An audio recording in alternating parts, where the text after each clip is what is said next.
Buenos días, Paola. Gracias por la presentación, Felipe, y gracias por la invitación. La verdad que siempre es bueno contar con este foro para poder dar a conocer lo que uno está haciendo. O sea, en el país no son muchas las personas que estamos trabajando en simulación clínica y siempre es bueno dar a conocer el trabajo, aliarnos, colaborar entre universidades regionales y principalmente fortalecer el trabajo que se está haciendo y felicito mucho a todos quienes han liderado esta iniciativa del nuevo centro de simulación, porque de verdad es necesario, es importante tener entrenamiento. Ya vamos a hablar un poco acerca de los mitos que se han generado. Entonces es muy importante fortalecer la capacidad humana, capital humano entre principalmente los profesionales de la salud.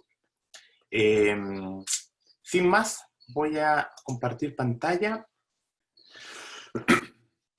Bueno, hoy les quiero comentar, les quiero compartir la línea de investigación que nosotros estamos llevando y que estoy liderando desde la Facultad de Medicina, desde la Universidad de Talca, que está basado en simulación clínica y aprendizaje colaborativo. Es un camino que hemos recorrido hace un tiempo ya y lo tenemos bastante maduro. Nosotros le denominamos mosaico. Eh, no me pregunten, es un acrónimo, pero ya a esta altura ha ido variando en el tiempo y nos quedamos solamente con la palabra mosaico. Y es principalmente por la unión de dos paradigmas de aprendizaje. Ahí les voy a comentar un poco de qué se trata. Eh, ¿Qué antecedentes podemos mencionar acerca de la simulación clínica? Bueno, la simulación clínica es uno de los paradigmas más innovadores que ha surgido para la enseñanza, principalmente en ciencias de la salud, ¿ya? Y esto se ha fortalecido mucho desde otras áreas, por ejemplo, la aviación, por ejemplo, recursos naturales, la construcción, que se utiliza mucho todo lo que es la simulación 3D. Y en ciencias de la salud no había estado tan explotado. Hoy en día, como lo manifestó Paola, ya las facultades de medicina lo ven como parte de su formación dentro del currículum. Y eso es interesante. Es interesante que las universidades apoyen y que creen centros de simulación clínica para la formación de sus estudiantes. ¿Qué definición de simulación clínica yo utilizo con una gran colaboradora, amiga a esta altura, casi mi segunda madre, que es Carmen Gomar Sancho, que es una de las grandes investigadoras en el mundo de simulación clínica? Bueno, ella fue mi tutora de tesis en la Universidad de Barcelona. Entonces, ella definió la simulación clínica hace un tiempo atrás como la representación artificial de un proceso del mundo real, con la suficiente fidelidad para conseguir un objetivo específico y que además permite la valoración de su formación o de una determinada acción. Esto sintetiza más o menos lo que busca la simulación clínica, o sea, principalmente la representación artificial de un proceso del mundo real. Lo que nosotros estamos haciendo aquí es que los estudiantes puedan experimentar. Bien sabido que los estudiantes hoy en día, la formación es bastante diferente a lo que era hace años atrás, donde los pacientes, desde el punto de vista de la seguridad, desde el punto de vista de la legislación, es muy difícil llegar a tocar un paciente, llegar a ver un paciente. Por ende, la brecha entre lo teórico y lo práctico ha sido demasiado grande, lo que la simulación ha venido a suplir. Sin embargo, aquí siempre hay bastante, y siempre aparecen las mismas preguntas. ¿La simulación sustituye la práctica clínica? No. La simulación lo que es una metodología de entrenamiento que permite acortar la brecha, no la sustituye. Nunca la simulación va a sustituir la práctica clínica, ¿ya? Entonces, si avanzamos, nosotros, o sea, principalmente nos enfocamos en descubrir cuál era la calidad que se estaba llevando a cabo en cuanto a la investigación en simulación clínica. Mucho de la simulación clínica, mucha de la evidencia científica recopilada en artículos, es más, Macagui lo dice en 2010 en una revisión sistemática, que solamente el 5% de esas publicaciones tenía la calidad suficiente para ser tomada. O sea, estamos hablando de un review que solamente pudo considerar 31 artículos de 670, principalmente descartándolo por la calidad, la poca rigurosidad científica. No hay estandarización, y eso es un problema que se tiene a nivel mundial, no hay estandarización de los instrumentos. Cada uno, y esto pasa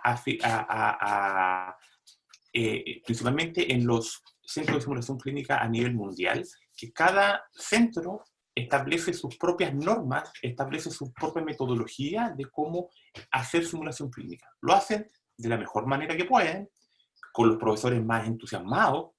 El profesor lo hace o la directora del centro de simulación o los coordinadores del centro de simulación establecen pautas o plantillas de cómo se deben hacer los casos, y todos los centros de simulación tienen sus pautas diferentes. Pautas de evaluación, pautas de creación de casos, entonces está muy dado por el entusiasmo del académico.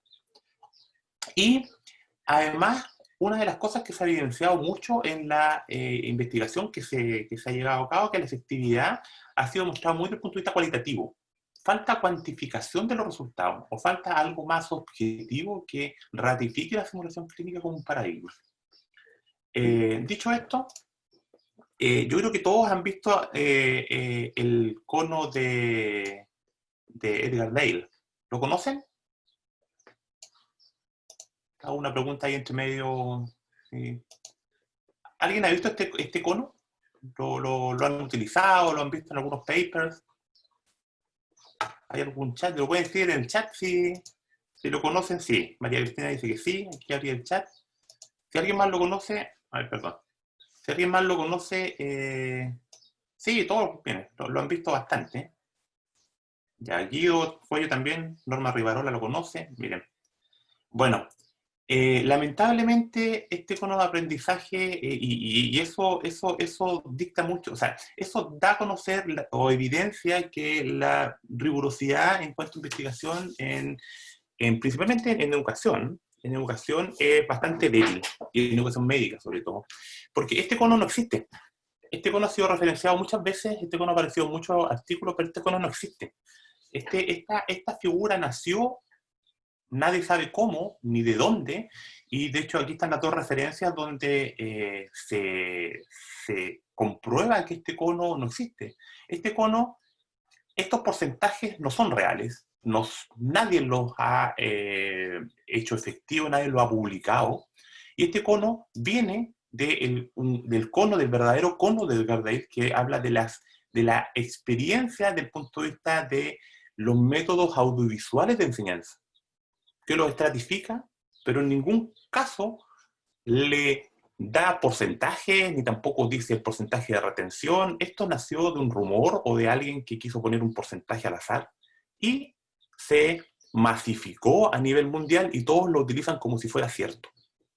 Todos, por ejemplo, todos dicen que el 90% de lo que decimos y hacemos, cuando se realiza una representación teatral, simular experiencias reales, se retiene o se mantiene.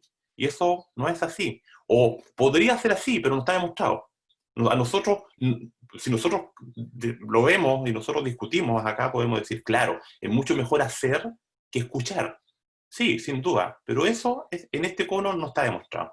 Entonces, para que lo consideren cuando quieran referenciar este cono, ¿ya? Que este es el real, y en ninguna parte tiene los porcentajes que hemos visto anteriormente. Siguiendo con esto, la simulación clínica tiene una serie de limitaciones. Si bien es un paradigma bastante innovador, bastante bueno, a mí me encanta, o sea, me encanta porque aparte se puede aplicar en un montón de áreas, transversalmente. Está orientada, aunque tengamos un centro casi como el del Hospital de Valdecilla, eh, eh, que es casi un hospital virtual en España, o el de Washington, que es un tremendo centro de simulación, la efectividad o el buen uso de la simulación clínica está orientado a grupos pequeños, principalmente por el número de profesores, el número de tutores y la capacidad que pueda tener para la creación de casos, para la rotación y para la práctica efectiva. Estos grupos pequeños requieren muchas repeticiones, porque estamos hablando de que los cursos de medicina en Chile, estamos hablando que en los cursos en las universidades pequeñas están entrando alrededor de 100 alumnos. En las universidades grandes a nivel mundial están entrando alrededor de 200, 300 cohortes por año. Eso, hacer múltiples escenarios para 100 alumnos. Implica un montón de repeticiones del mismo escenario que ya a la repetición número 15, todos los estudiantes se saben los casos, los estudiantes van prácticamente a dar una vuelta por el centro de simulación con los casos muy repetidos, y la verdad no hay mucha capacidad para tener casos nuevos para todos los estudiantes cada año y todos los días. Eso no... O sea, quien me pueda decir que tiene esa capacidad, lo felicito, pero o tienen profesores exclusivamente contratados para creación de casos, pero es imposible. Estamos hablando de grandes cursos de medicina, como les decía, los profesores no están orientados y los académicos no están orientados solamente a la creación de casos, también tienen que hacer investigación, tienen que hacer extensión. Eso significa una gran carga de trabajo, ¿ya? Entonces, ¿qué proponemos nosotros? Unir el paradigma de simulación clínica con otro paradigma que ha tenido buenos resultados y es bastante más orientado a lo que es el aprendizaje colaborativo y busca principalmente la fortaleza del aprendizaje en grupos. Entonces, tomamos lo que decía el aprendizaje colaborativo apoyado por tecnología, que las siglas son CSCL, Computer Support Collaborative Learning, y cuando hablamos de Computer Support, nosotros transformamos el Computer Support. Dijimos, a ver, no es un computador el que soporta del punto de vista tecnológico la simulación clínica, es la tecnología intrínseca que tienen los simuladores, los software de entrenamiento. Esa tecnología nosotros tenemos que transformarla para que el aprendizaje en grupo sea efectivo y podamos orientar estas limitaciones a una buena solución. Entonces, ¿qué rescatamos del aprendizaje colaborativo? Primero, es un área de la ciencia del aprendizaje enfocada en investigación de cómo, y esta es una definición de aprendizaje colaborativo, que cómo dos o más personas adquieren conocimientos juntas. Bueno, la definición en rigor dice, adquieren o intentan adquirir conocimientos juntas, en una situación en la que se ayudan de la tecnología. La simulación clínica tiene una base tecnológica, aunque, ojo, no siempre la tecnología está subyacente a la simulación clínica, también se puede hacer mucha simulación con actores, también se puede hacer, pero la simulación clínica de alta fidelidad, cuando hablamos de, por ejemplo, complicaciones postquirúrgicas, cuando hablamos de algún tipo de escenario donde queramos hacer interactuar un paciente robotizado, que es un Simman o un Megacode o una Simmon, por ejemplo, parto, ya la tecnología es fundamental. En carrera de ciencias de la salud, principalmente como en medicina, por ejemplo, el aprendizaje colaborativo tiene un papel fundamental. O sea, estamos hablando de que los alumnos no salen solos a la vida real, siempre forman parte de un equipo. Y ese equipo tiene heterogeneidad de profesionales, tiene heterogeneidad de personas, y cada uno tiene su particularidad. Entonces, todo lo que es el entrenamiento se está orientando a lo que se denomina CRM, que viene de las siglas principalmente del aprendizaje de cabina de los aviones, de cómo trabajar en grupo, perfiles heterogéneos, como son los sobrecargos, como son los pilotos. Entonces, el manejo de crisis dentro de una cabina o dentro de un avión, el manejo de crisis dentro de una sala de urgencias, el manejo de crisis dentro de una sala de cuidado intensivo. Eso es lo que busca el aprendizaje colaborativo fortalecer. ¿Cómo fortalecer los equipos? El trabajo en equipo. ¿Ya? Entonces, ¿qué proponemos? Proponemos juntar ambos paradigmas. Juntemos la simulación clínica. ¿Qué sale de esto? Metámoslo en una juguera y metamos la simulación clínica y el aprendizaje colaborativo. A ver, ¿qué resulta esto? Nosotros proponemos que esto mejora el aprendizaje de competencias clínicas y además fortalece todo lo que es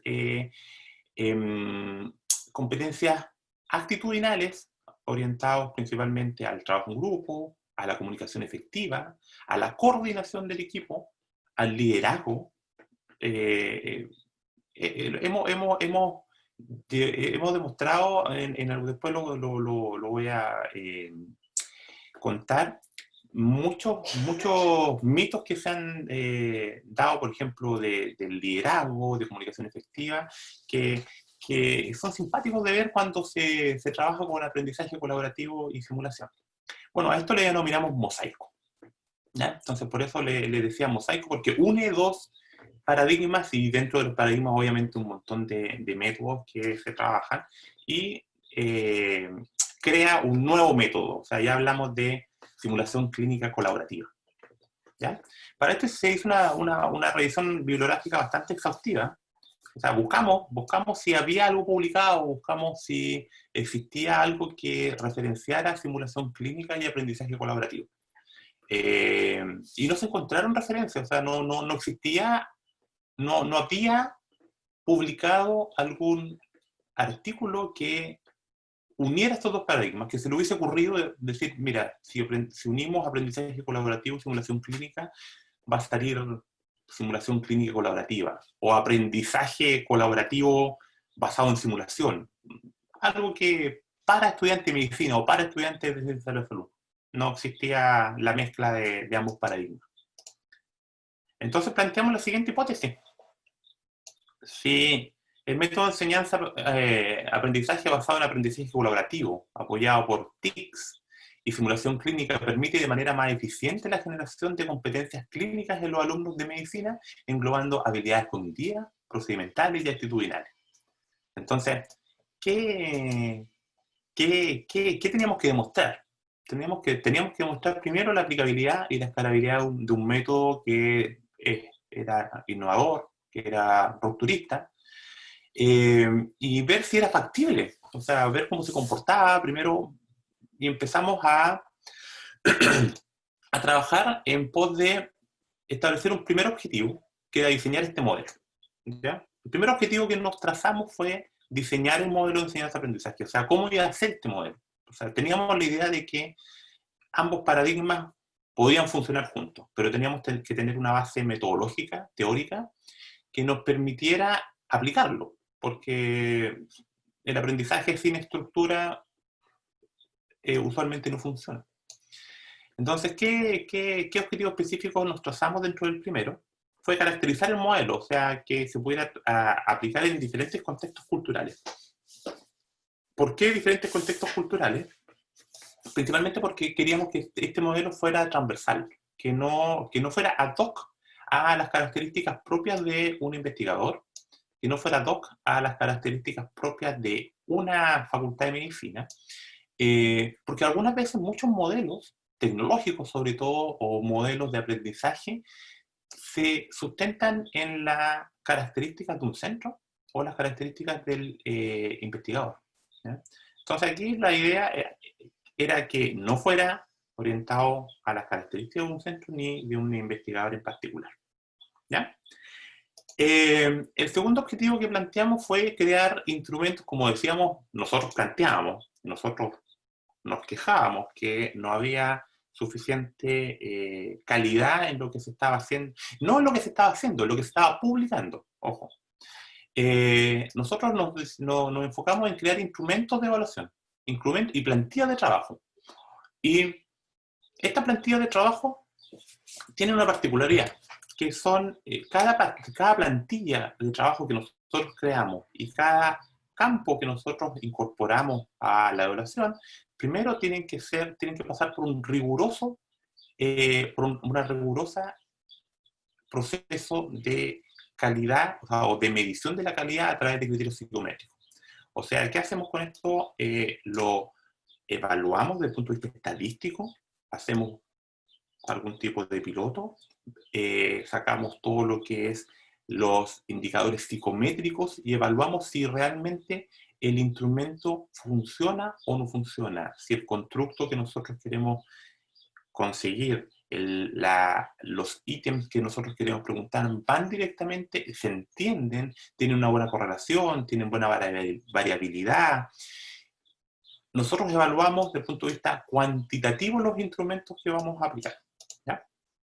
Y el tercer objetivo era analizar mediante un estudio prospectivo la unión de ambas cosas. O sea, apliquémoslo y veamos cómo funciona, ¿ya?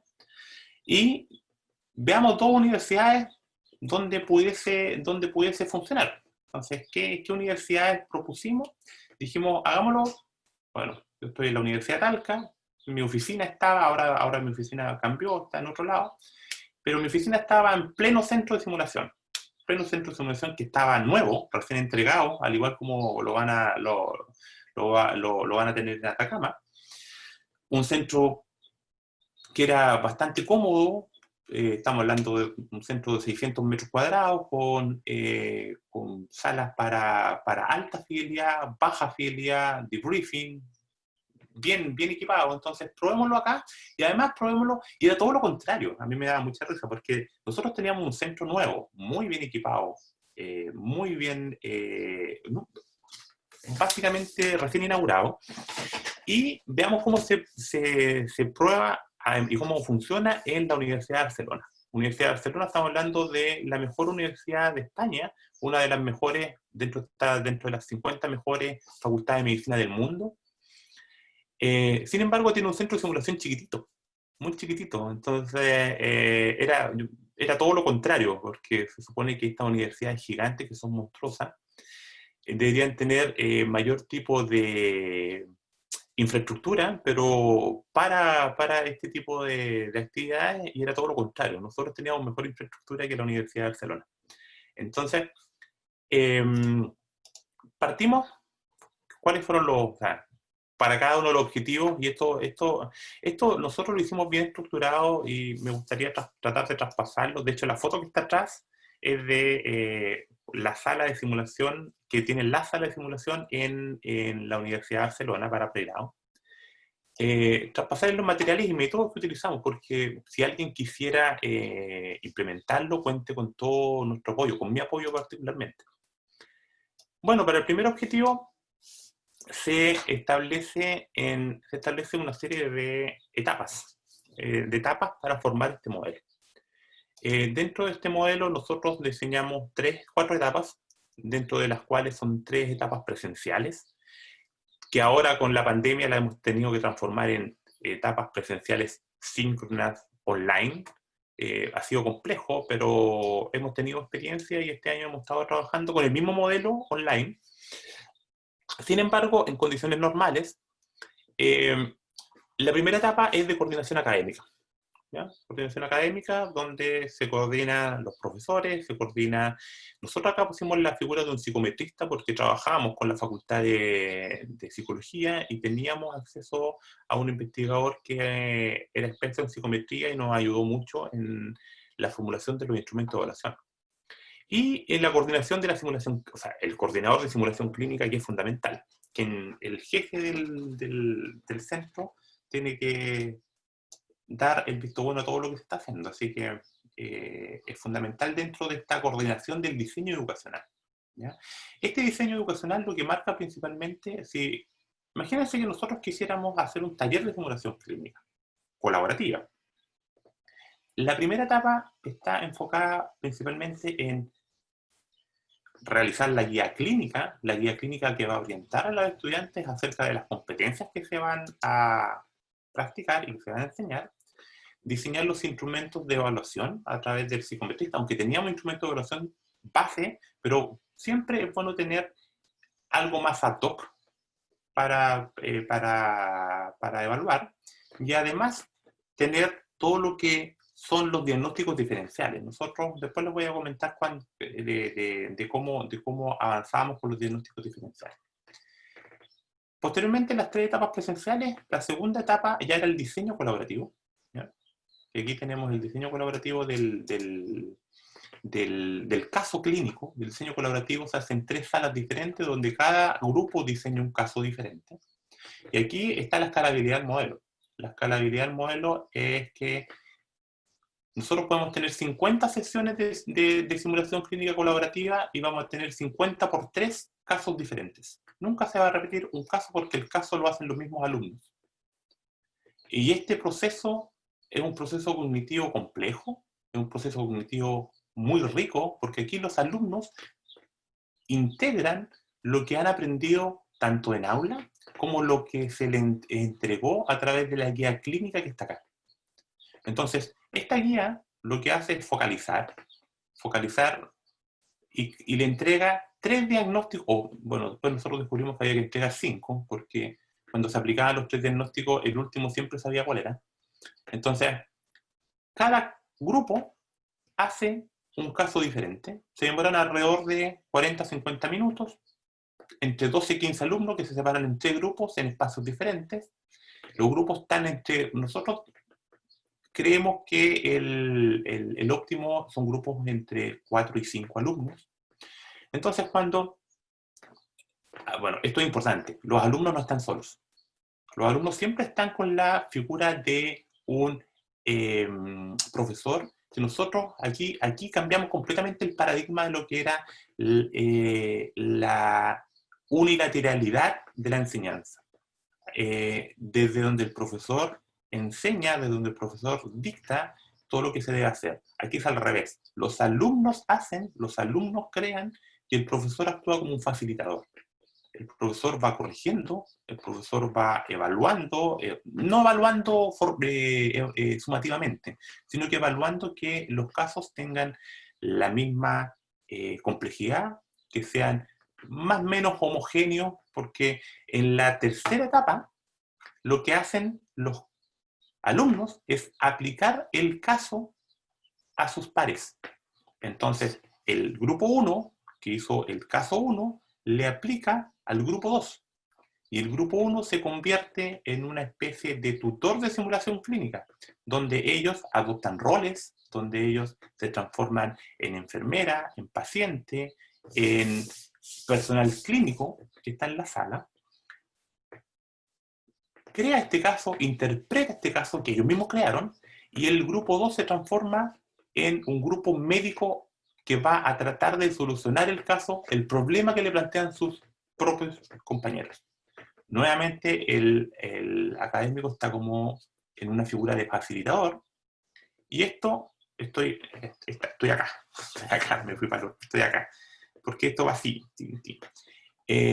Cada caso se va aplicando entre grupos. Esto dura alrededor, los casos alrededor de 10 minutos cada caso, entonces estos son alrededor de 30 minutos en total, para posteriormente pasar a un debriefing que nosotros denominamos debriefing colaborativo, donde los alumnos establecen o se cuentan cómo vieron el desempeño se cuentan no lo que ellos creen a través de la pauta que nosotros establecemos, le cuentan a sus compañeros cómo estuvo su desempeño, ellos pueden decir además cómo se sintieron, y el académico cierra este vínculo a través de la enseñanza de lo que realmente debería haber pasado, o realmente cerrando todo lo que son los gaps de aprendizaje.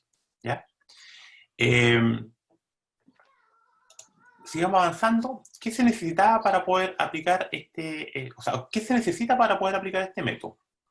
Simple, el profesor que sea de la asignatura. Acá dejamos la figura del psicómetro, pero el psicómetro no es tan importante en el escalamiento de este método, principalmente porque los documentos ya están creados, nosotros, quien lo quiera aplicar, nosotros los podemos compartir. Sin embargo, hace falta siempre alguien que sepa simulación clínica. O sea, la simulación clínica no puede ser aplicada desde el punto de vista de, como decíamos anteriormente, desde el punto de vista de lo mejor que se pueda. Tiene que haber un experto en simulación clínica que pueda guiar este proceso. Desde el punto de vista de la infraestructura, necesitamos 3 salas. 3 salas para que cada grupo pueda diseñar en forma separada su caso clínico. Una sala de simulación.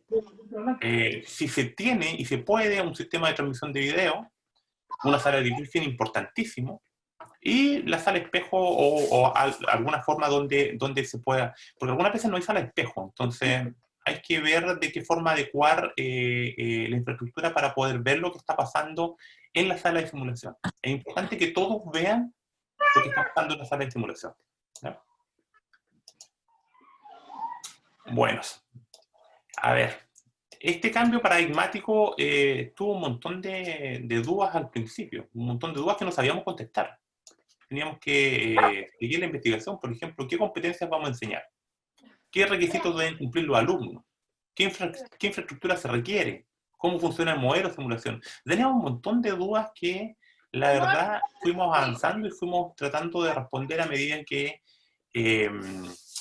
de que avanzamos, de avanzar esta investigación. Por ende, se logró, como les comentaba, este método, formalizar este método con 4 etapas bien formalizadas, 4 etapas que aquí están al revés. Este 3 debería estar acá. Son 4 etapas que, como comentaba al principio, desde la coordinación de los entes que están involucrados, principalmente, esta es la coordinación de la asignatura, el profesor guía o el profesor coordinador con los profesores que están trabajando en el módulo, o quienes van a hacer el taller, o los asistentes, o los ayudantes, o todo el personal que va a estar involucrado, el coordinador de simulación clínica, y si tienen ayuda de un psicómetra o alguien que, por ejemplo, la oficina de educación médica en alguna universidad donde saben bastante psicometría, o alguien que les pueda ayudar principalmente con la aplicación de instrumentos de evaluación. Después formalizamos la etapa 2, que es la etapa denominamos diseño colaborativo, la etapa 3, que es la aplicación del diseño, y la etapa 4, que es el debriefing. Para la etapa 1, en la coordinación de las unidades académicas tenemos las guías clínicas. ¿Qué instrumentos intervienen acá? Primero, las guías clínicas. O sea, una guía clínica, si queremos hacer, por ejemplo, taquiarritmia en urgencias, tenemos que tener una guía clínica, entregársela a los alumnos 1 o 2 semanas antes de hacer la sesión, y esa guía obviamente les va a enseñar todo acerca de taquiarritmias en urgencias. Protocolos, diagnósticos, tratamientos de la taquiarritmia en urgencia, ¿ya? Dolor torácico, psicosis, complicaciones postquirúrgicas, etc. Ustedes pueden seleccionar la competencia que más estimen conveniente enseñarle a los alumnos dentro de su currículum, y deben hacer una, que a lo mejor muchos de las ya la tienen hecha, deben hacer una guía clínica, y esta guía clínica tiene que tener al menos 4 diagnósticos diferenciales. ¿Qué denominamos los diagnósticos diferenciales? Diagnósticos que puedan ser enfocados y que puedan ser traducidos en un caso clínico, que puedan ser diseñados en un caso clínico y que los alumnos lo puedan tener como referencia. Por ejemplo, si hablamos de taquiarritmia en urgencia, uno le puede pasar al alumno 4 tipos de diferentes de arritmias, ¿ya? Y ellos tendrían que enfocarse en el diseño del caso de acuerdo a una arritmia particular, ¿ya? Las plantillas de trabajo que obviamente salen de este trabajo, que nosotros tenemos bastante, como les digo, se las podemos compartir. Después, en el diseño colaborativo, nosotros establecimos también una plantilla donde los alumnos escriben obviamente quiénes son los partidos. Esto lo hacíamos principalmente para después traspasarlo y tener los datos, ¿ya? Los participantes, aquí está el diagnóstico que ellos están trabajando, el nombre del paciente. Si fijan, es un guión, es casi como una historia cinematográfica que tienen que escribir ellos. O sea, cuál es el nombre del paciente, la edad, el motivo de consulta, lugar, el cuadro clínico y cuál es su examen físico, ¿ya? Esta fue la primera plantilla que nosotros hicimos. Después, bueno, les voy a comentar que esto nosotros lo sistematizamos y ahora tenemos una plataforma donde los alumnos lo escriben. Pero esto es muy rico. Esto es muy rico desde el punto de vista conceptual de integración del aprendizaje. Porque los alumnos tienen que crear y tienen que verse enfrentados a hacer una situación de acuerdo a lo que ellos han aprendido. Y a nosotros, de verdad, y los alumnos lo valoran mucho, valoran mucho esta etapa de la síntesis de su aprendizaje en un caso, en la creación de un caso. Ellos lo crean, ¿no? Posteriormente viene la simulación, caso que crearon los propios alumnos, y hay una evaluación dada por pares. Entonces, esta evaluación es de acuerdo a la plantilla, lo que nosotros denominamos, en la plantilla está establecido el documento de evaluación, y ellos tienen que básicamente hacer un check en las casillas, que después les puede mostrar el instrumento, donde ellos valoran y posteriormente comparten esa evaluación en el debriefing, ¿ya? Esa evaluación tiene dos puntos. Tiene un punto más bien dado por la plantilla, y otro punto que nosotros denominamos plus delta. O sea, no nosotros, sino que una de las metodologías de debriefing es la denominada plus delta, que establece cómo hacer a los alumnos, o cómo establecer lo que los alumnos hicieron bien, y el delta quiere decir lo que deben mejorar, pensándolo siempre desde el punto de vista propositivo y nunca desde el punto de vista inquisitivo, ¿ya? Entonces, la cuarta etapa es un debriefing colaborativo, donde nos sentamos y, de acuerdo a cómo fueron simulando, el grupo 1 le entrega su evaluación al grupo 2, obviamente el grupo 1 aplicó el caso, le entrega su plus delta al grupo 2, el grupo 2, nosotros después hicimos una variación, principalmente porque dentro de la capacitación que hemos tenido, yo me capacité como instructor de simulación clínica en la capacitación que dicta Harvard. Posteriormente hice la capacitación de simulación de instructor avanzado en simulación clínica, y allí nos dimos cuenta que una de las partes importantes en el debriefing era todo lo que es las sensaciones porque muchas sensaciones de estrés, de frustración, son traspasadas al debriefing. Entonces no nos podemos quedar con esas sensaciones de estrés, de frustración. Algunos grupos no logran determinar el diagnóstico. No logran. Tenemos un paciente en una sala de urgencia con una FA, con fibrilación auricular, entonces, y no lo logran sacar. Y ahí tenemos que tratar de normalizar, tenemos que tratar de establecer qué pasó, cómo se sienten, cómo se han sentido en el estrés propio de la sala de simulación. Entonces, nosotros aquí hicimos un pequeño ajuste, y básicamente lo que hacemos es partir por el grupo que fue parte de la simulación, preguntándole cómo se sienten, cómo fue su experiencia dentro de la sala, y después partimos con la evaluación, principalmente para normalizar algunos, porque nos ha tocado muchos casos donde los alumnos salen muy frustrados y se cierran completamente, y eso no ayuda en nada a un debriefing efectivo, ¿no? El modelo aplicable, bueno, lo que le comentaba al principio, el modelo aplicable en una materia clínica está muy bonito desde el punto de vista teórico. Desde el punto de vista teórico, lo que les conté tiene sentido, se ve bonito en el papel, pero otra cosa es con guitarra, como se dice vulgarmente. Entonces, veamos si era aplicable en una... Este es el plan de estudios de la carrera de medicina en la Universidad de Talca, y empezamos a aplicarlo en un curso denominado Clínico Integrado Médico Quirúrgico 2, que podemos ver, o sea, este es un curso principalmente de medicina interna, ¿ya? Medicina interna, empezamos a ver de qué forma se podía comportar. Y después dijimos, ¿y cómo vamos a evaluar esto? De ahí vienen los instrumentos, tenemos que aplicar los instrumentos, tenemos que considerar competencias transversales, o sea, no solamente las competencias clínicas. Y además tenemos que, aunque no nos gustaba mucho la idea, pero después nos dimos cuenta que era bastante innovador, o sea, más que innovador, era bastante bueno desde el punto de vista del alma, saber cómo se sentían los alumnos con este método. Bueno, se crearon para cada una de las etapas instrumentos. O sea, para la etapa 1, la plantilla de confección de una guía de simulación clínica. O sea, ¿cómo se debe hacer una guía de simulación clínica? Nosotros establecimos una serie de partes que debe tener en una guía de simulación clínica. Una plantilla para el diseño del caso por los alumnos. Después, instrumentos de evaluación en la ejecución.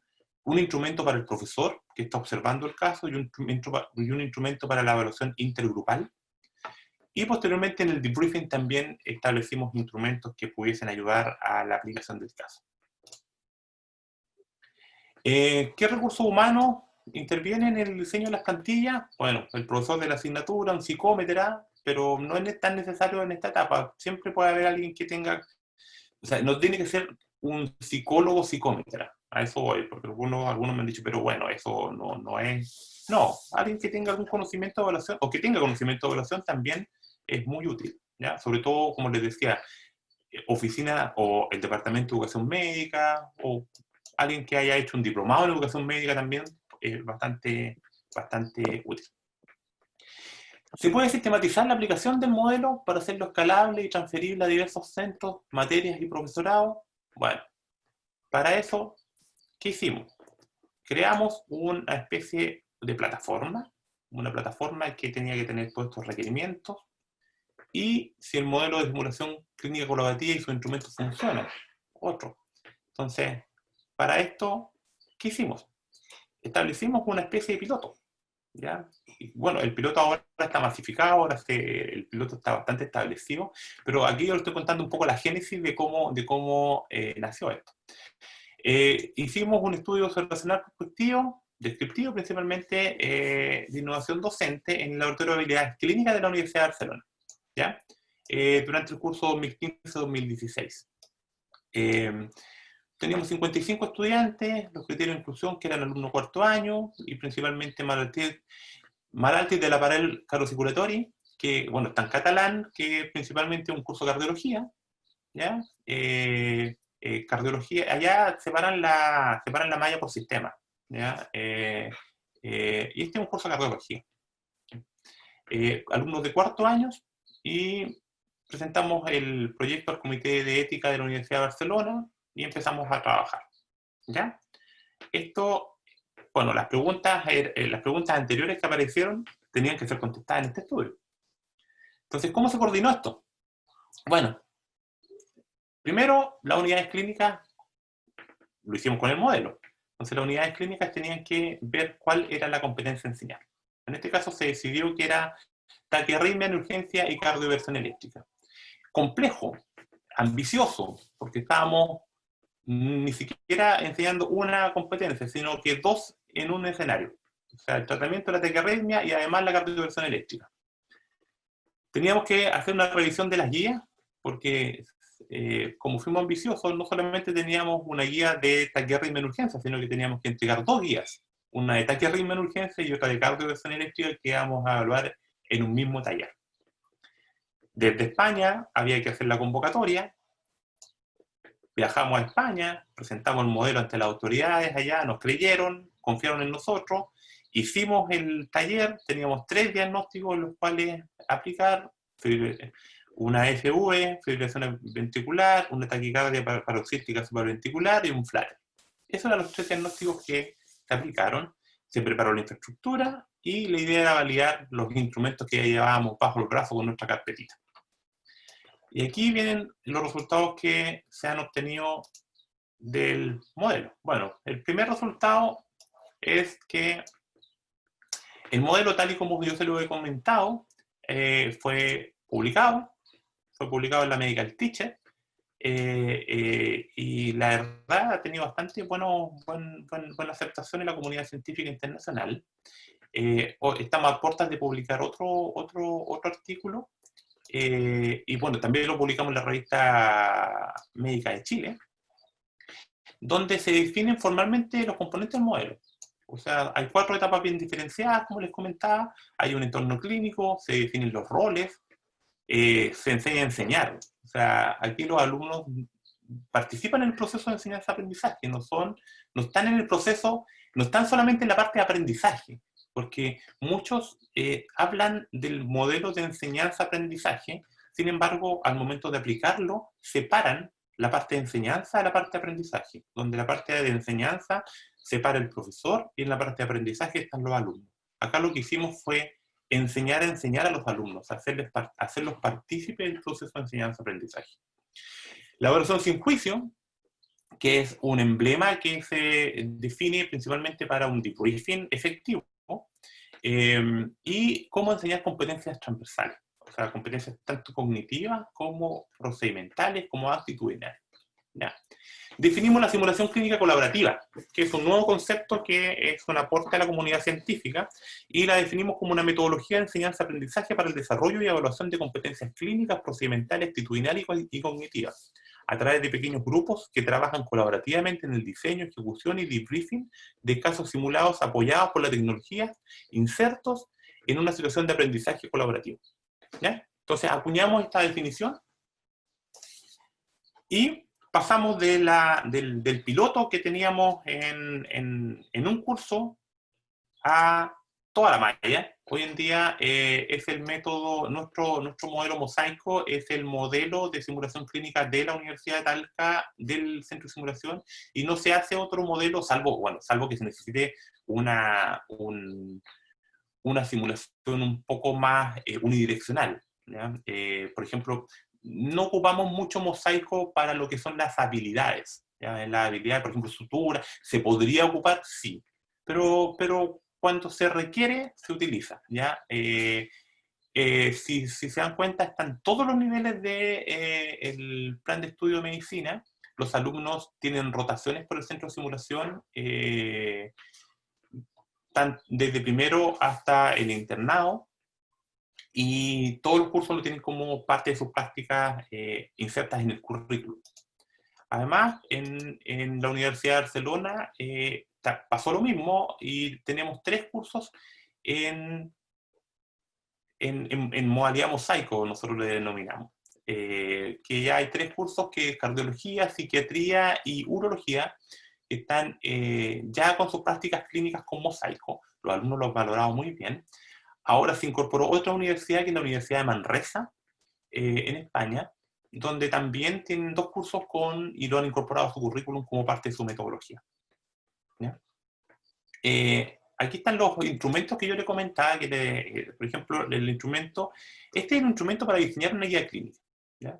Es más, este instrumento es un instrumento antiguo, nosotros lo adaptamos ahora y tiene otras partes que son bastante más, que hacen bastante más fácil para el académico saber qué se llena. ¿Ya? Aquí tenemos una plantilla de evaluación. Esta plantilla de evaluación que es, por ejemplo, de taquiarritmia en urgencia. Esta es la plantilla de evaluación del académico, ¿ya? Que cuando observa la simulación puede evaluar al grupo. Acá tenemos la plantilla de evaluación de Maturia, para la competencia Maturia, principalmente en urología en Barcelona. Aquí tenemos la plantilla para el diseño de un caso, que ya se les había mostrado, donde tenemos la identificación de los alumnos, el guión clínico, lo que les decía, el rol que va a tomar cada estudiante en la simulación, y después cuáles van a ser los exámenes que van a utilizar dentro del caso. Este es el instrumento de evaluación entre pares, que está psicométricamente evaluado y publicado también, donde tenemos 3 etapas: habilidades interpersonales, habilidades clínicas y habilidades grupales. Y al final está lo que les denominaba el plus delta, que ellos mismos lo hacen y después se lo comparten. ¿Sí? Instrumento de evaluación de la satisfacción. Hicimos un instrumento también que lo tenemos psicométricamente evaluado, donde se establece la satisfacción personal con el taller, o sea, cómo estuvo el taller, si las etapas del aprendizaje fueron adecuadas, qué ventajas formativas, y estas son preguntas abiertas. Y lo que les decía de la plataforma, creamos una plataforma denominada Mosaico Web, donde los alumnos principales, donde todo el proceso anterior se sistematizó en un software que aplicamos y que estamos a puertas de publicar bastante bien, una recta de un factor de impacto muy alto. Donde aquí, si se dan cuenta, está cómo se monitoriza el avance hoy en día el diseño de un caso se puede hacer online. Los alumnos pueden trabajar en forma online y el profesor puede ir monitorizando en forma online a través de Internet. Y eso es una gran ventaja que nos ha ayudado mucho en los tiempos de pandemia, donde ya no se pueden juntar los alumnos a diseñar un caso. Entonces, sí se juntan virtualmente a través de Zoom. El profesor hace pequeños grupos en Zoom y ellos con la plataforma empiezan a diseñar su caso, donde establecen los signos vitales del paciente, donde establecen cuáles son los exámenes que van a utilizar, la imagenología que van a ocupar. Entonces, ha sido bastante útil el software para poder aplicar Mosaico en tiempos de pandemia. Metodología docente en medicina. Bueno, nosotros hemos tratado de hacer un aporte más a un montón de metodologías que hay y que se han utilizado. No queremos ni reemplazar ni competir con ninguna. Lo que buscamos es hacer un aporte desde el punto de vista metodológico y desde el punto de vista de apoyar la enseñanza-aprendizaje en medicina. ¿Ya? Bueno, estas son ventajas. Aquí un poco yo vendo el sistema que nosotros hicimos, las ventajas del software que nosotros hicimos versus el software de comerciales. O sea, nosotros lo podemos entregar a quien sea, o sea, sin costo obviamente, podría tener costo en la mantención, que podríamos tener a alguien ahí dedicado a mantener el software, pero son ínfimos. Está enfocado a cualquier simulador, es gratuito, no tienen que pagar licencia, y lo que nosotros buscamos básicamente, ¿qué retribución buscamos? Que establecer un acuerdo de colaboración donde los datos que pudiesen ustedes generar pudiesen ser susceptibles de investigación. O sea, ¿cuál es nuestra orientación en esto? Hacer investigación multicéntrica y estandarizar la investigación en los diferentes centros de simulación clínica. Que todos los centros puedan utilizar herramientas similares, homogéneas, y que se pueda establecer un parámetro de comparación. La única forma de hacer investigación es replicando los métodos. Nosotros lo que queremos hacer es que se pueda replicar este método en múltiples centros y que los centros lo ocupen como su herramienta estándar. Esto ha sido publicado un montón de veces. Ahí hay de hecho, no están todas, pero hay conferencias, artículos. Es más, el año pasado la plataforma obtuvo, aquí está, el mejor premio de la mejor ponencia en un congreso en España. La verdad ha tenido bastante aceptación en la comunidad internacional. Y para no extenderme tanto, que estos son los resultados del estudio prospectivo que hicimos, donde los alumnos aquí están diseñando un caso. Aquí todavía no existía la plataforma, aquí están simulando el caso y aquí ya están en el debriefing, cada etapa con sus instrumentos correspondientes.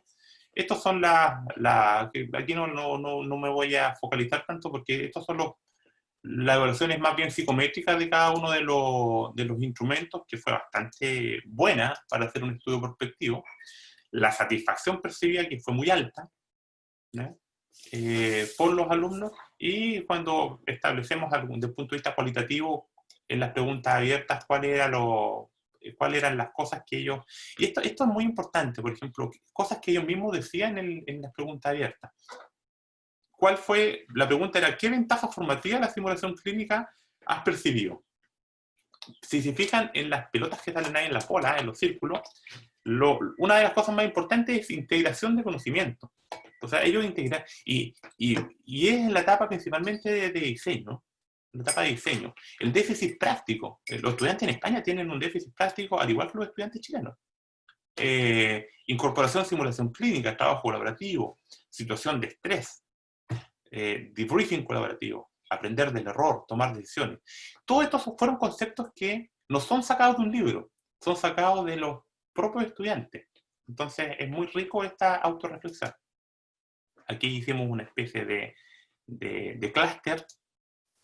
¿Y cuáles son las principales? Bueno, se demostró la eficiencia sí, se demuestra ya, está ultra demostrado la eficiencia de la aplicación del método. Hoy en día estamos enfocados en investigar acerca de la efectividad.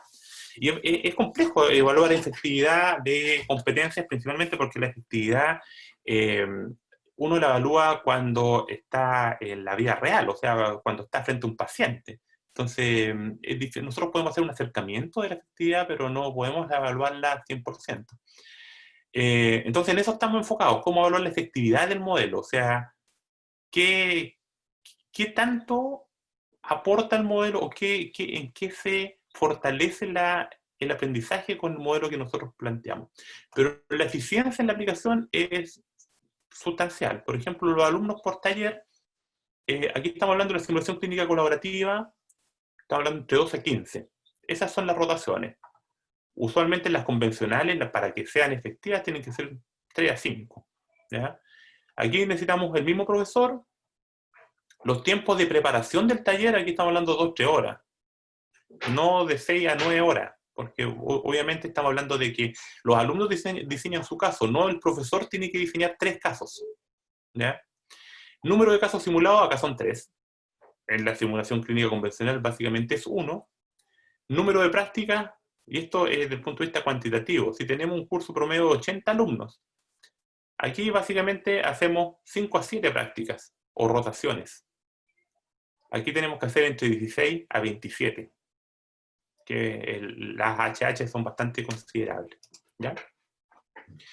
En resumen, tenemos un método, lo creamos, lo propusimos desde la Universidad Talsa, en colaboración con la Universidad de Barcelona, donde yo soy profesor visitante hace ya varios años, y de hecho voy una vez al año a hacer talleres de simulación clínica. Creamos instrumentos, estos instrumentos están validados psicométricamente, creamos un software, este software ha sido también muy valorado por la comunidad internacional, ha tenido premios en la comunidad internacional, lo estamos publicando muy bien, y hemos fortalecido el centro de simulación clínica y la aplicabilidad y escalabilidad se ha demostrado. Entonces, eso es importante. ¿Cuáles son las limitaciones que hemos tenido? Por ejemplo, que aún lo que les decía, no tenemos la evidencia de la efectividad. Sí, de la efectividad del aprendizaje. Bueno, y en simulación clínica tampoco se tiene, o sea, en simulación clínica en general, ¿ya? Se requiere evaluar la eficacia del modelo, por ejemplo, nosotros, y aquí hay una gran deficiencia que nosotros estamos tratando de suplir, o estamos tratando de corregir. Los talleres han avanzado muy bien y muy motivados para hacer mosaico. Sin embargo, el examen final sigue siendo un ECOE. Y el ECOE es un alumno frente a una situación. Entonces, tenemos que, si estamos haciendo el training a través de aprendizaje colaborativo, tenemos que tratar también de que los ECOEs sean diferentes.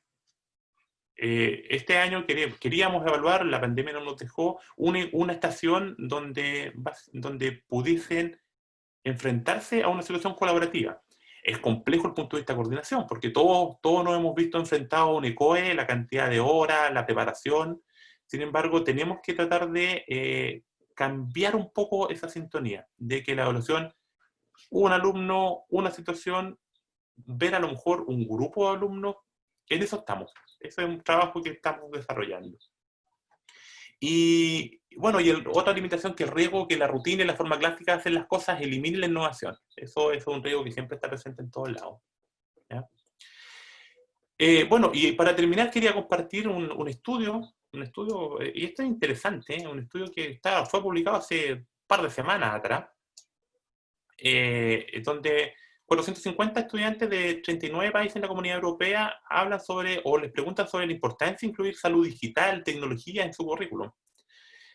Y aquí rescaté, bueno, aquí está la cita, rescaté 2 porcentajes que me parecieron muy interesantes. Por ejemplo, más de la mitad, el 53% evalúa como pobre su enseñanza. O sea, y estos son estudiantes de medicina de Europa.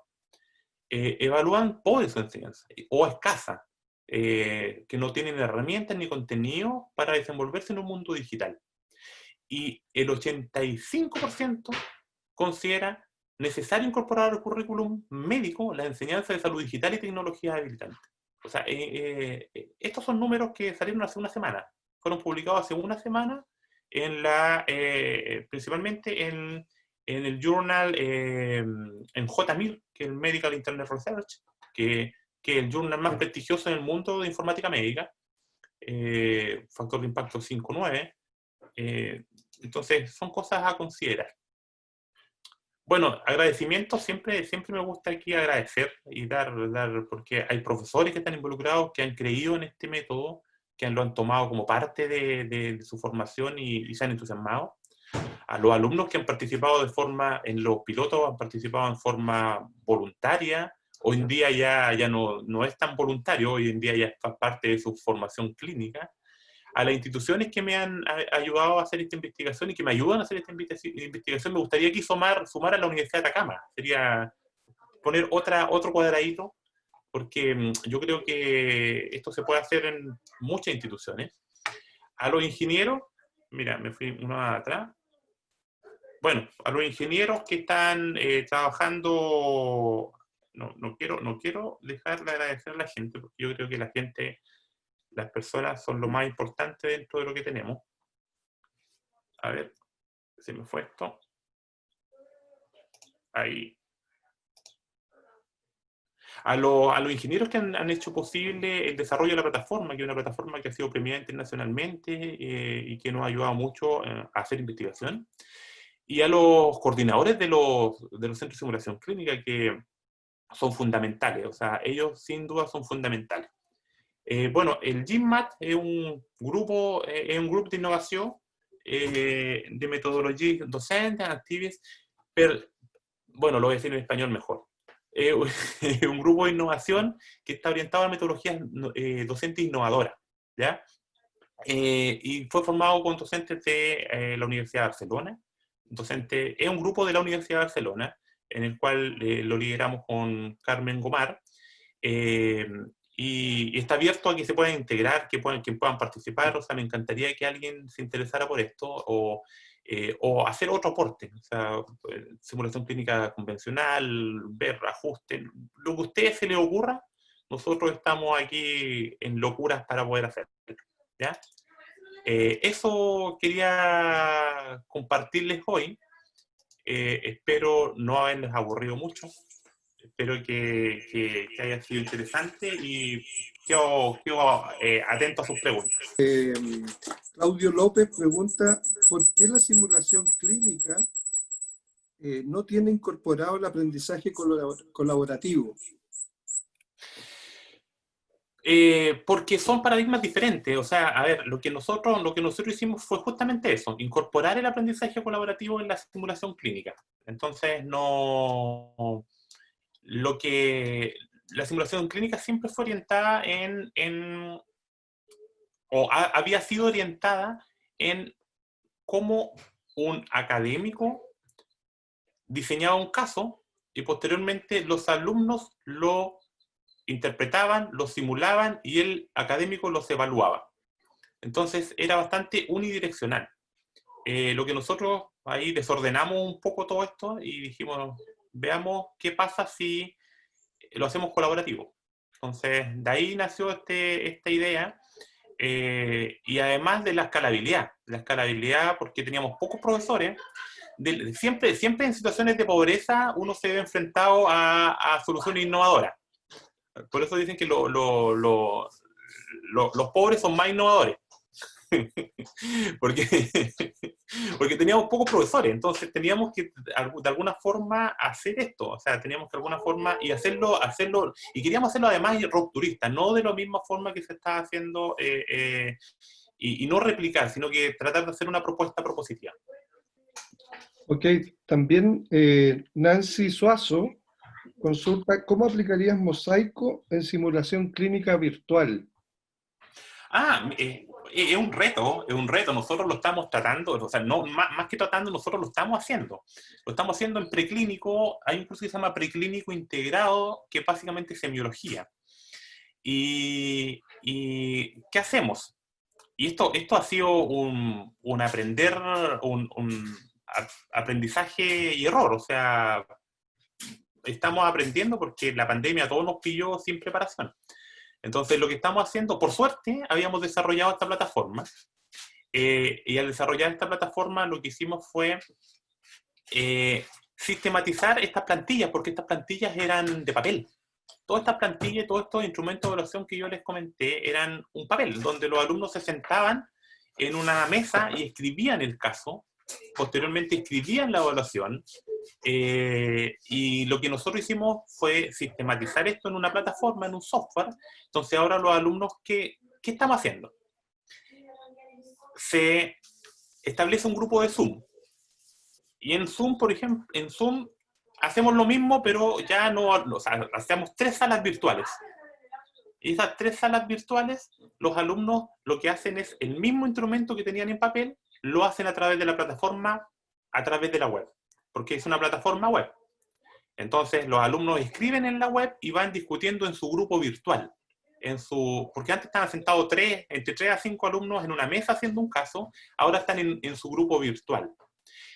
¿Qué nos complica? La aplicación de esto. Porque virtualmente no, o sea, ¿cómo podemos hacer un examen físico? ¿Cómo podemos establecer? O sea, y ahí hay que echar a volar la imaginación y ver alguna forma de aplicar la simulación.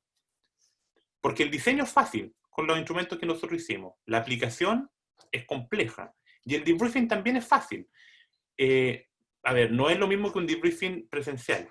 Sin embargo, se puede hacer. Pero la aplicación es más compleja. Entonces, hay que tratar de evaluar cómo aplicar competencias que puedan ser aplicables a este nuevo formato online. Sergio, felicitaciones, me encantó la presentación, muchas gracias por ello.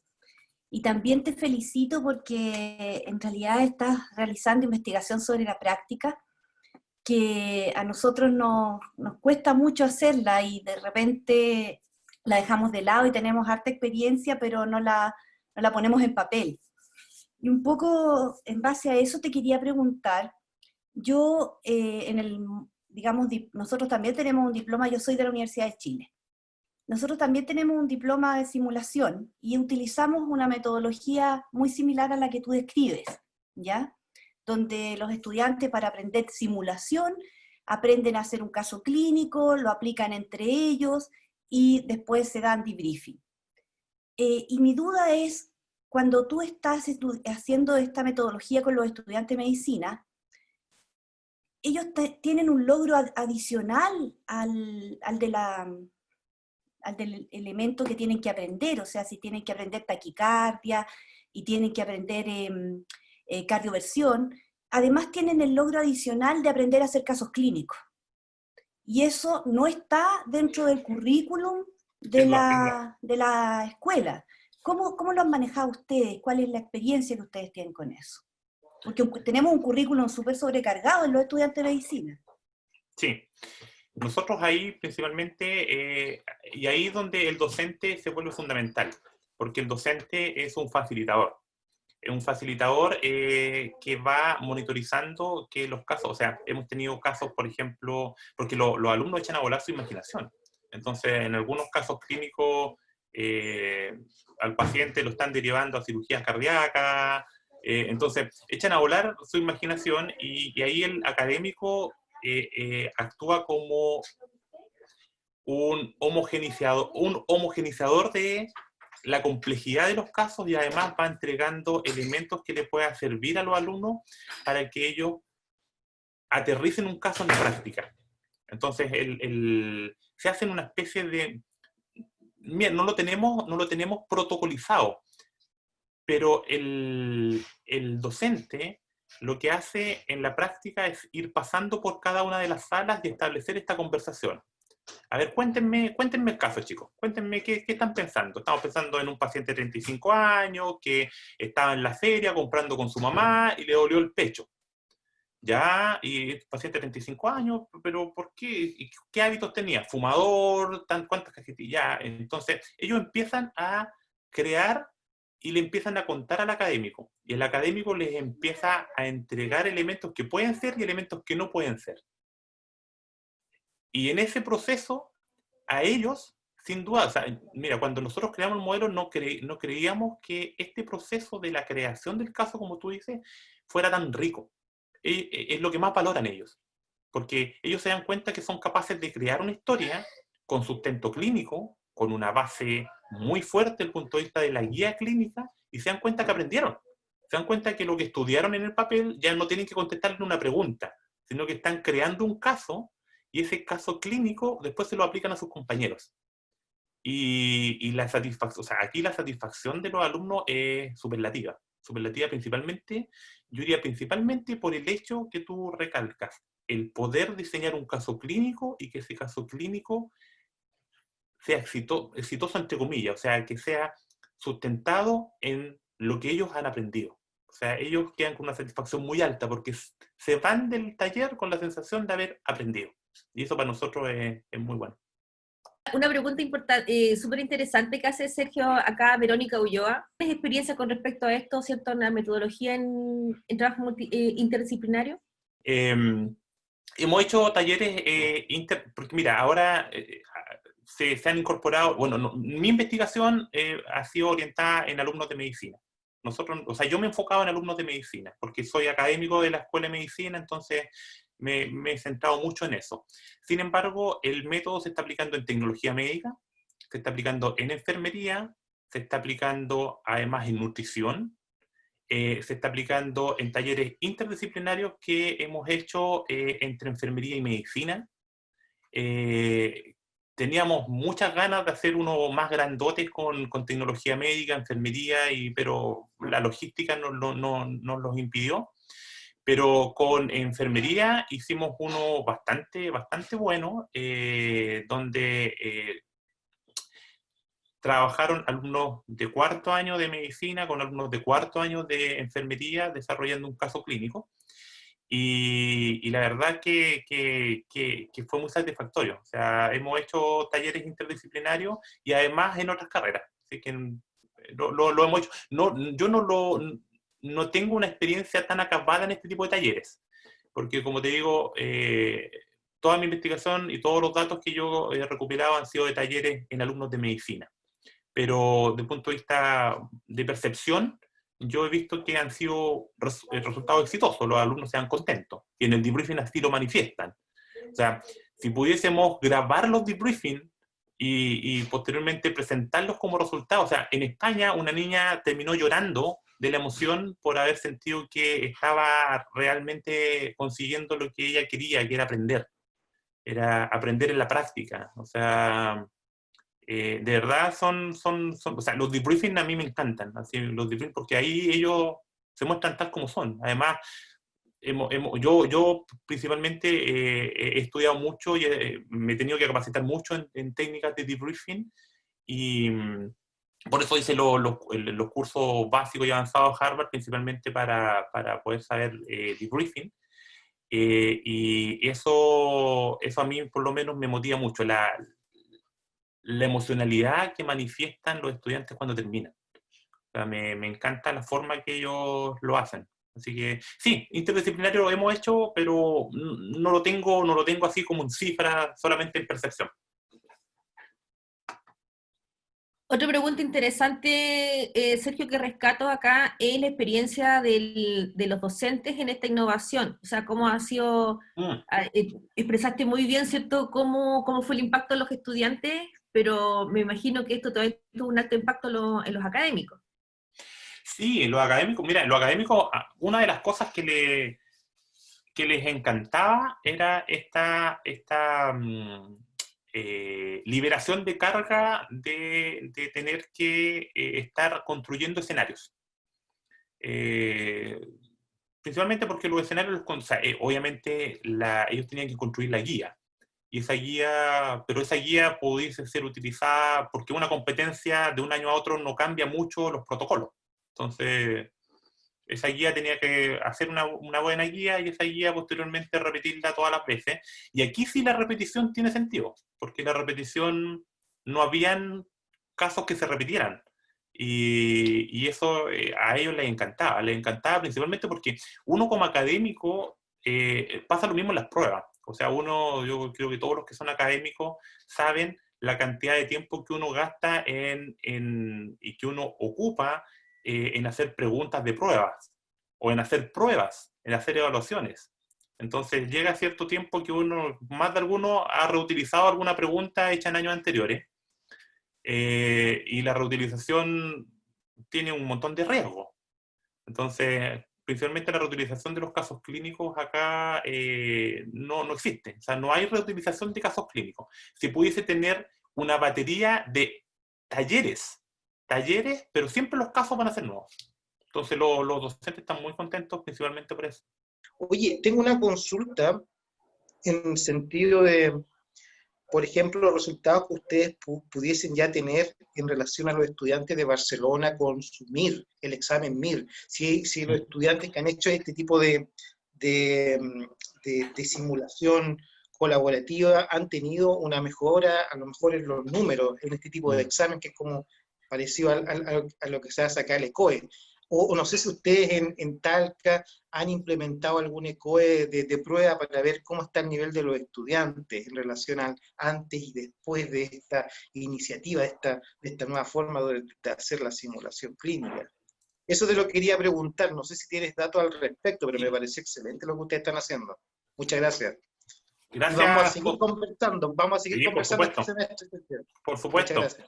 Mira, José, mira, qué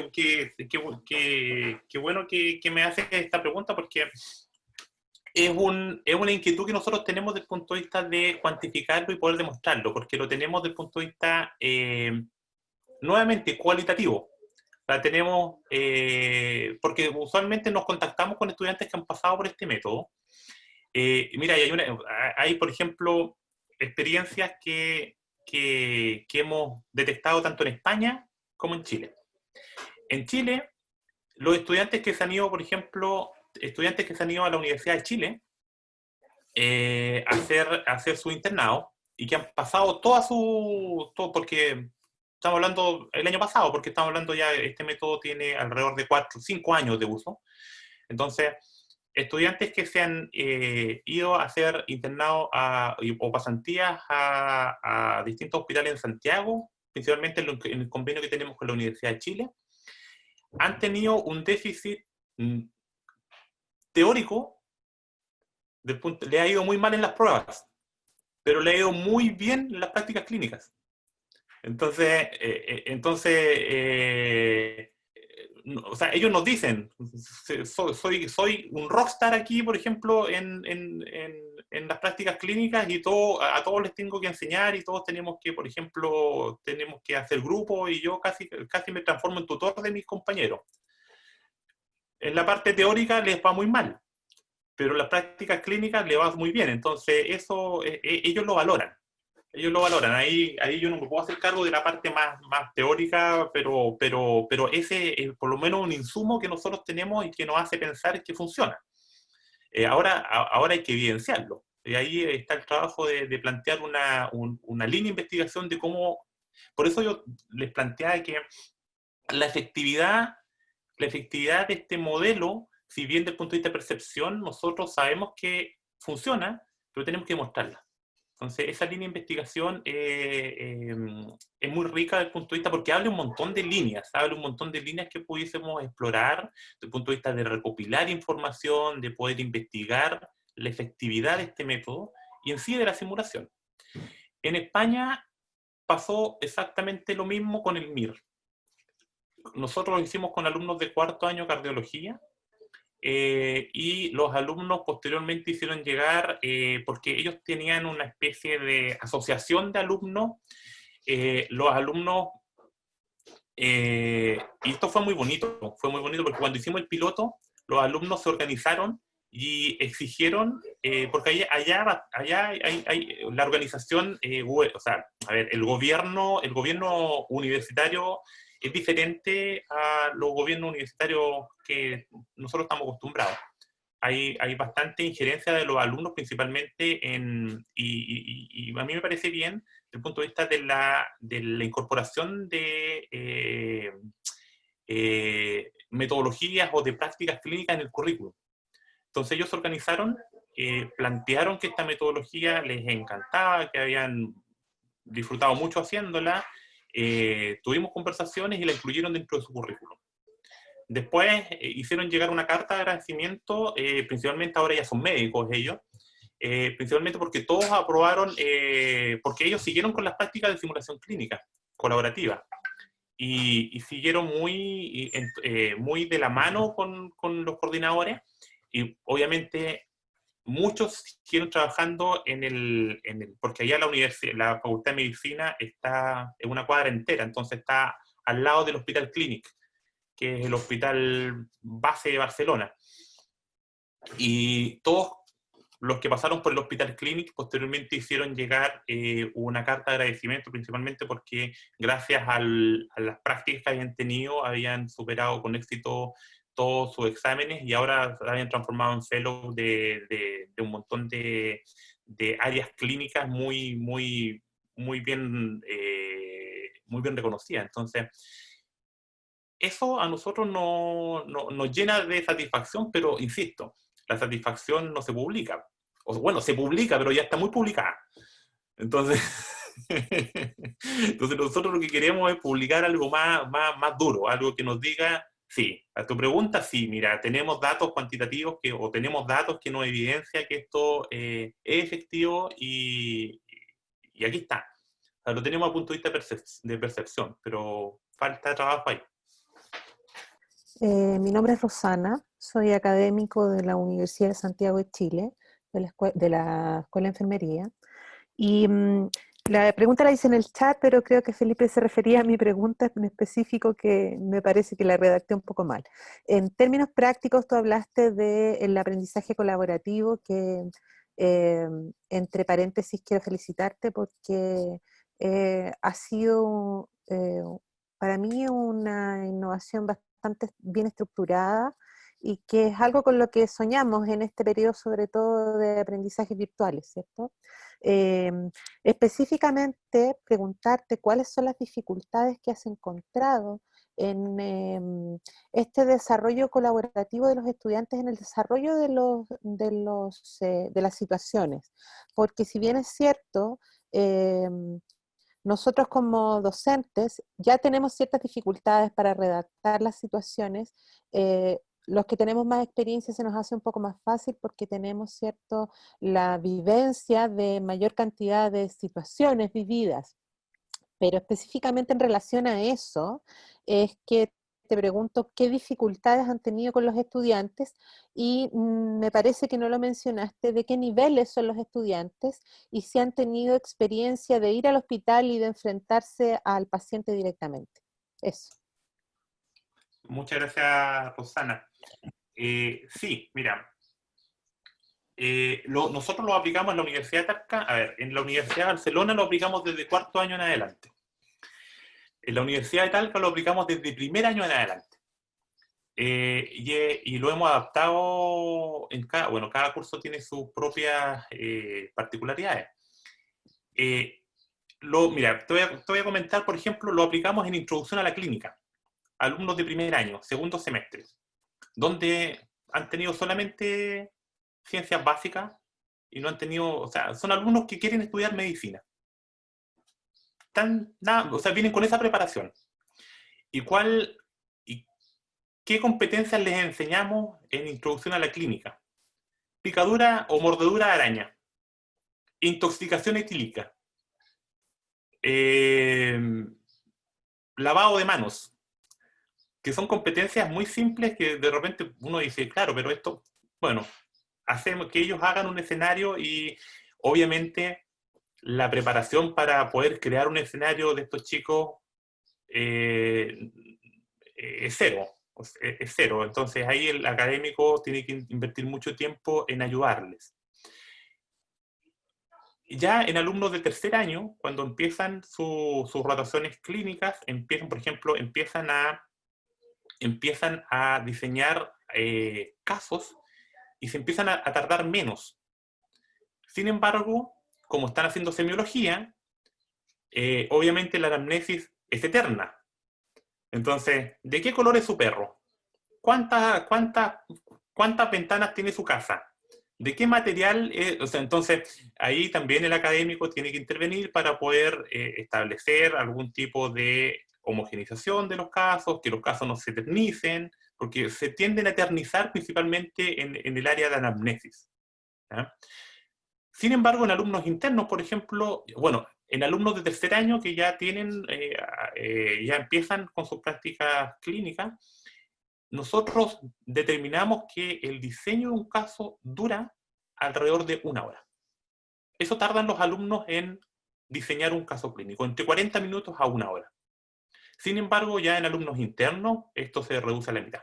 Principalmente por la experiencia del alumno, y es más, en alumnos, o sea, en médicos, porque también lo hemos hecho en formación de profesionales, en médicos que han venido, por ejemplo, a hacer algún tipo de capacitación en urgencias. Hemos hecho esto y se tardan 20, 30 minutos en el diseño de un caso. Entonces, obviamente, es directamente proporcional a la experiencia, y tú bien lo manifiestas, es directamente proporcional a la experiencia que van adquiriendo el diseño del caso. Al principio cuesta mucho que ellos puedan hacer un caso, y ahí el docente es fundamental.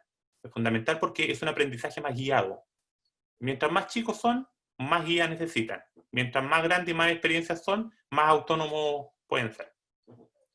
Muchas gracias y hasta la próxima semana en la 9ª sesión del ciclo de conferencias de innovación en salud que organiza la Facultad de Medicina de la Universidad de Atacama. Muchas gracias y que tengan un buen fin de semana.